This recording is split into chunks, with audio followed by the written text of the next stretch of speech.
Hello बच्चों, का हाल चाल। तो इस वीडियो में हम लोग एक ऑर्गेनिक का बहुत ही इम्पोर्टेंट रिएक्शन देखने वाले हैं, जो कि है रीमर टीमन रिएक्शन। तो कहीं पे इसको रीमर टीमन पढ़ते हैं लोग, कोई लोग इसको रीमर टाइमन भी पढ़ते हैं। तो फाइनली रीमर टीमन रिएक्शन का मैकेनिज्म भी इसमें हम बताएंगे और एक बहुत अच्छे तरीके से आपको यहाँ पे समझाने का प्रयास करेंगे। तो चलो देखते हैं क्या होता है रीमर टीमन रिएक्शन। देखो, ये फिनॉल का रिएक्शन है बच्चों। इसमें हम लोग फिनॉल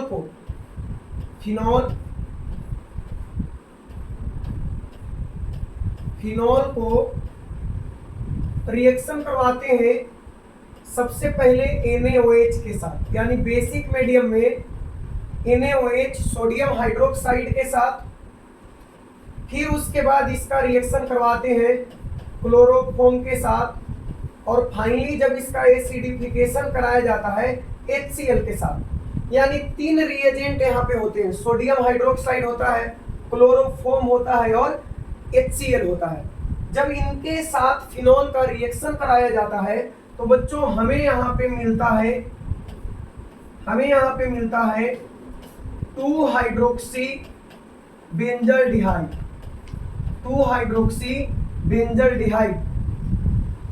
ये 1 हो गया, ये 2 हो गया। 2 हाइड्रोक्सी बेंजीन में एल्डिहाइड जुड़ा है, बेंजल्डिहाइड। ठीक है, इसी का दूसरा नाम है सेलिसाइलडिहाइड। 2 हाइड्रोक्सी बेंजल्डिहाइड को क्या बोलते हैं? सेलिसाइलडिहाइड। तो कई सारे एग्जाम में तो डायरेक्टली इसका प्रोडक्ट पूछ लिया जाता है कि बताओ रीमर टीमन रिएक्शन के द्वारा कौन सा प्रोडक्ट मिलता है। तो आपको मिलता है 2 हाइड्रोक्सी बेंजल्डिहाइड या सेलिसाइलडिहाइड। ये क्या है बच्चों? फिनॉल है। तो जब हम फिनॉल को NaOH के साथ, फिर उसके बाद क्लोरोफॉर्म और HCl के साथ रिएक्शन करवाते हैं। आप यहाँ पे थोड़ा टेम्परेचर भी दे सकते हो। टेम्परेचर यहाँ पे होता है 340 केल्विन, तो आप यूज कर सकते हो 340 केल्विन टेम्परेचर का। फाइनली ये प्रोडक्ट क्या बनाता है? सेलिसाइलडिहाइड। लेकिन बच्चों सवाल ये उठता है कि ये बना कैसे, ये रिएक्शन कंप्लीट कैसे हुआ।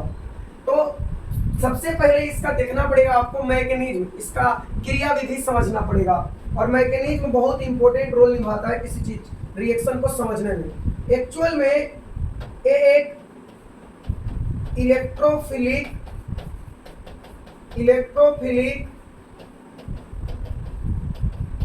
सब्स्टिट्यूशन रिएक्शन का एग्जांपल है। ये जो रीमर टीमन रिएक्शन है वो किस प्रकार का रिएक्शन है? इलेक्ट्रोफिलिक सब्स्टिट्यूशन रिएक्शन का एग्जांपल है। सब्स्टिट्यूशन का मतलब हुआ किसी को हटा के कोई दूसरा एटम या ग्रुप वहां पे जुड़ेगा, और इलेक्ट्रोफिलिक का मतलब हुआ कि यहाँ पे जो अटैकिंग रिएजेंट होगा, जो फिनॉल पे अटैक करेगा, वो इलेक्ट्रोफाइल होगा। यानी एक ऐसा स्पीशीज होगा जिसके पास इलेक्ट्रॉन की कमी होगी और वो इलेक्ट्रॉन के लिए फिनॉल पे अटैक करेगा। तो इलेक्ट्रॉन को चाहने वाला, इलेक्ट्रॉन को लव करने वाला, उसी को हम लोग बोलते हैं इलेक्ट्रोफाइल, और इलेक्ट्रोफाइल से बना है इलेक्ट्रोफिलिक। बट यहाँ पे एक चीज और याद रखना है कि यार इलेक्ट्रोफाइल जो होता है, इस रिएक्शन में जो इलेक्ट्रोफाइल है, इस रिएक्शन की सिर्फ मैं बात कर रहा हूँ। यहाँ पे रिएक्शन इलेक्ट्रोफाइल जो है वो होता है डाइक्लोरोकार्बिन। क्या होता है? डाइक्लोरोकार्बिन। डाइक्लोरोकार्बिन को आप ऐसे दिखा सकते हो। एक कार्बन होता है जो क्लोरीन के साथ 2 वैलेंसी इसका सेटिस्फाइड रहता है, और एक इसके पास लोन पेयर होता है। लेकिन ध्यान देना कि यहाँ पे कार्बन पे कोई चार्ज नहीं होता है, ये न्यूट्रल कार्बन है। बॉन्ड 2 ही बनाया है, एक लोन पेयर भी है, इसके बावजूद ये क्या है? न्यूट्रल कार्बन है। तो बहुत ही इंपॉर्टेंट कंपाउंड है डाइक्लोरोकार्बिन, और इसी के वजह से रिएक्शन जो है कंप्लीट होगा। तो फाइनली एक क्लियर है यहाँ तक सबको? बताओ, फिनॉल को क्लोरोफॉर्म के साथ रिएक्शन कराएंगे बेसिक मीडियम में NaOH के साथ, और फाइनली जब हम इसका हाइड्रोलाइसिस करवाएंगे तो मिलेगा 2 हाइड्रोक्सी बेंजल्डिहाइड या सेलिसाइलडिहाइड। अब चलो बच्चों हम बात करते हैं इसके मैकेनिज्म का, जो कि बहुत ही ज्यादा इंपॉर्टेंट है। तो देखो, आगे हम बात करते हैं इसके मैकेनिज्म का। तो सबसे पहले क्या होता है कि फॉर्मेशन ऑफ डाइक्लोरोकार्बिन। सबसे पहले हम डाइक्लोरोकार्बिन का निर्माण करते हैं, यानी इलेक्ट्रोफाइल जनरेट करते हैं। वो कैसे होगा, ध्यान से देखो, बहुत आसान है। अपने पास था क्लोरोफॉर्म CHCl3, ठीक, एक क्लोरोफॉर्म है। और अपने पास NaOH भी था बच्चों। तो NaOH क्या करेगा, चूंकि वो क्षार है तो OH माइनस रिलीज करेगा, OH माइनस देगा। कौन, NaOH जो रिएक्शन में था OH माइनस देगा। अब यहाँ पे जरा ध्यान से देखो, ये जो क्लोरीन है वो कार्बन से ज्यादा इलेक्ट्रोनेगेटिव है, तो कार्बन से इलेक्ट्रॉन को अपनी ओर खींचेगा। तो जब कार्बन से इलेक्ट्रॉन को अपनी ओर खींचेगा तो कार्बन को इलेक्ट्रॉन डिफिशिएंट बना देगा। तो इसके वजह से कार्बन क्या करेगा, इस बॉन्ड को अपनी ओर अट्रैक्ट करेगा। और ये बेचारा पे क्या आ गया, H+। तो ये OH माइनस क्या करेगा, H+ को अपनी ओर अट्रैक्ट करेगा और यहां से H2O बना के हो जाएगा बाहर। क्या बना के बाहर हो जाएगा, H2O बना के बाहर हो जाएगा। अब यहाँ पे क्या मिलने वाला है आपको, इसने हाइड्रोजन के इलेक्ट्रॉन को अपनी ओर शिफ्ट कर लिया, तो कार्बन पे आएगा माइनस और साथ ही क्लोरीन और ठीक है। उल्टा क्यों करके क्यों रख दिए सर, कोई बात नहीं, आप सीधा करके लिख सकते हो, कंफ्यूज मत हो, ठीक है। आप सीधा करके यहाँ पे लिख सकते हो, कोई दिक्कत नहीं है। जैसे carbon chlorine single bond chlorine, और इसने हाइड्रोजन के इलेक्ट्रॉन को अपनी ओर शिफ्ट किया, इसीलिए इस कार्बन पे कैसा चार्ज आ जाएगा बच्चों, माइनस चार्ज। अब चूंकि कार्बन पे माइनस चार्ज है तो अनस्टेबल है, और आप देख रहे हो क्लोरीन जो है एक बहुत अच्छा लिविंग ग्रुप है, तो ये क्लोरीन जो है अपना बॉन्ड लेके यहाँ से बाहर निकल जाएगा और ये Cl माइनस यहाँ से निकल गया बाहर, और आपको यहाँ पे मिल गया बच्चों, आपको यहाँ पे मिल गया।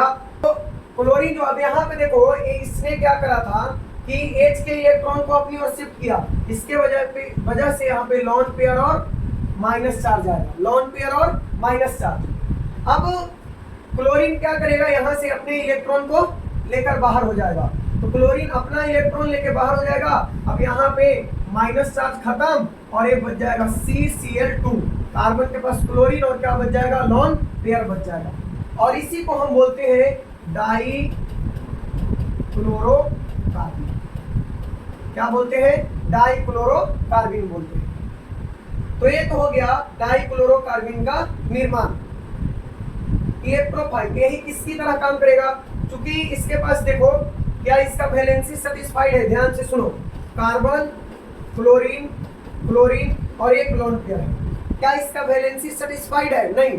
कार्बन के आउटर मोस्ट ऑर्बिट में 8 इलेक्ट्रॉन आपको दिख रहा है, नहीं दिख रहा, 2 इलेक्ट्रॉन यहाँ से, 2 इलेक्ट्रॉन यहाँ से और 2 इलेक्ट्रॉन लॉन पेयर ग्रुप में यहाँ पे है, तो टोटल जो है 6 ही इलेक्ट्रॉन आपको देखने को मिल रहा है, यानी इसके पास इलेक्ट्रॉन की कमी है, तो लुईस एसिड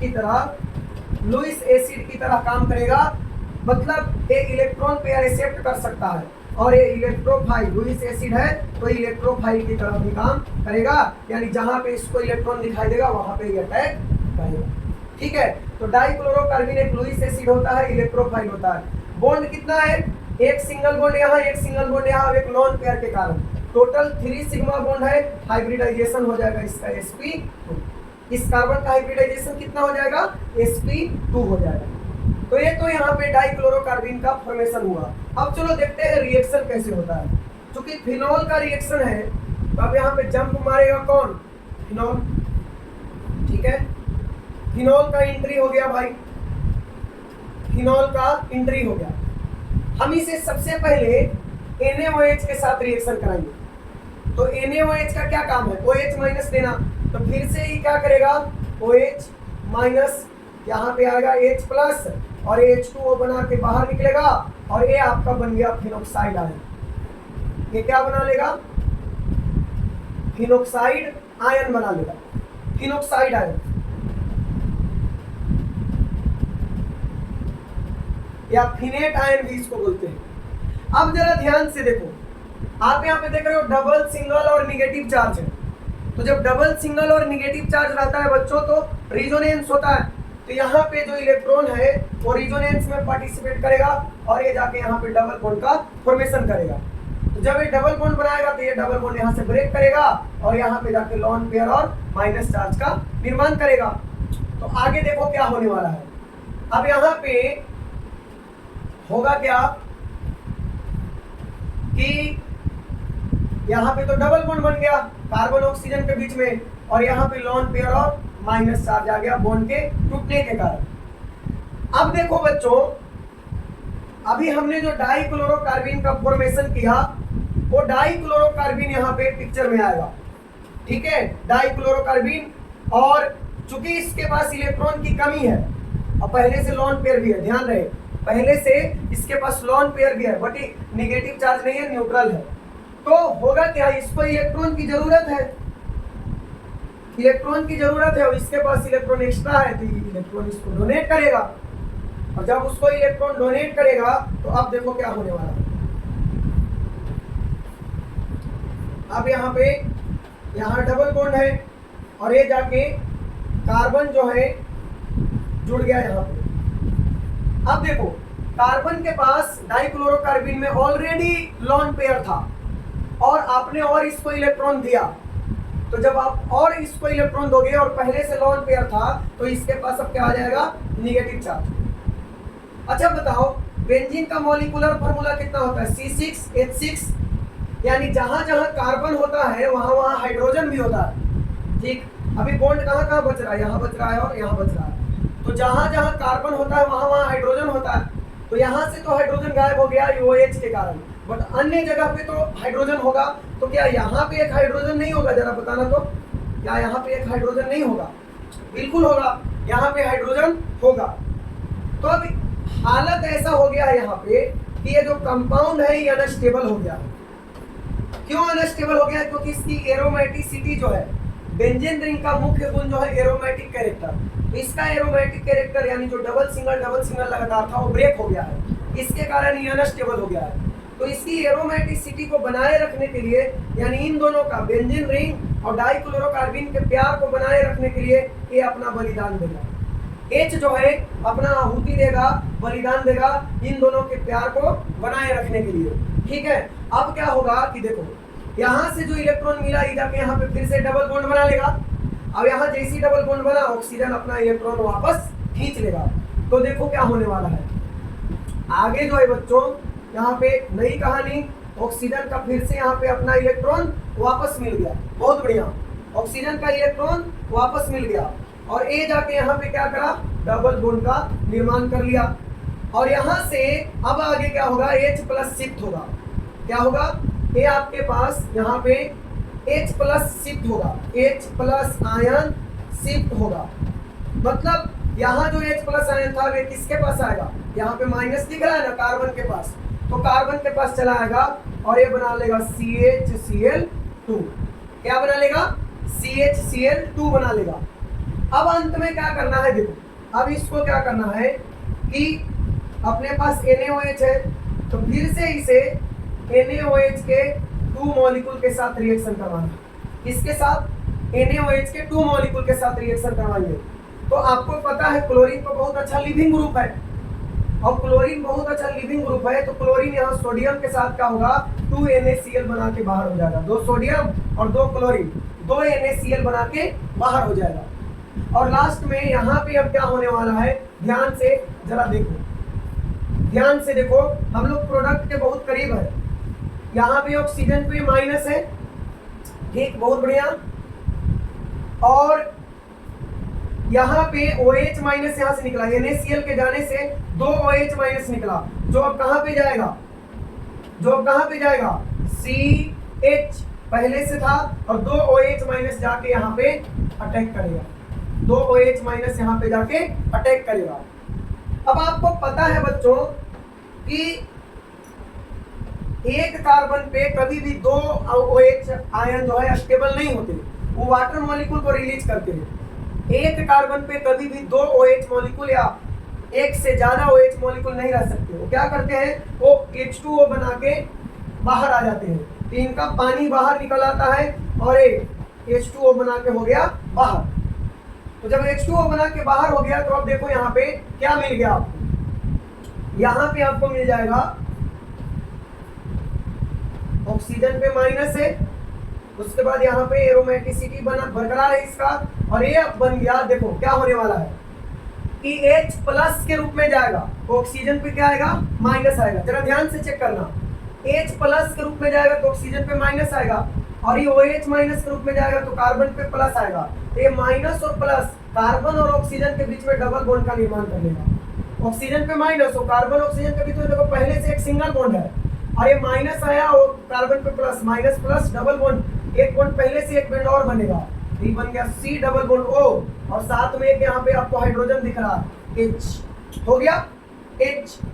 अब लास्ट में क्या करो, सबसे अंतिम स्टेप आप इसको एसिडिफाई करो। HCl का यूज इसीलिए कर रहे थे हम, HCl का काम क्या है, H प्लस देना। तो जब आप इसको एसिडिफाई करोगे तो अंत में क्या होगा बच्चों, अंत में क्या होगा कि H प्लस वहां पे जाके ज्वाइन हो जाएगा, और आपको यहाँ पे मिल जाएगा जो आपको प्रोडक्ट चाहिए था, H जाके ज्वाइन हो गया और ये बन गया CHO एल्डिहाइड। तो इसी को कहते हैं 2 हाइड्रोक्सी बेंजल्डिहाइड या सैलिसाइलडिहाइड। तो ये था आपका रीमन-टिमन रिएक्शन का मैकेनिज्म। आई होप आपको अच्छा लगा होगा, और अगर समझ में आया, अगर आप जेई और नीट का प्रिपरेशन करते हो तो ये वीडियो खास करके आप ही के लिए था, क्योंकि इतना डिटेल मैकेनिज्म और आपको कहीं पे देखने को नहीं मिलेगा, बहुत अच्छे से समझाया गया है। तो अगर वीडियो हेल्पफुल है तो लाइक कर दो एक बार, और कमेंट करके जरूर बताना आगे कौन सा रिएक्शन का मैकेनिज्म आपको चाहिए, और अगले वीडियो में हम लोग फिर मिलेंगे एक नए मैकेनिज्म के साथ। Thanks for watching, bye bye.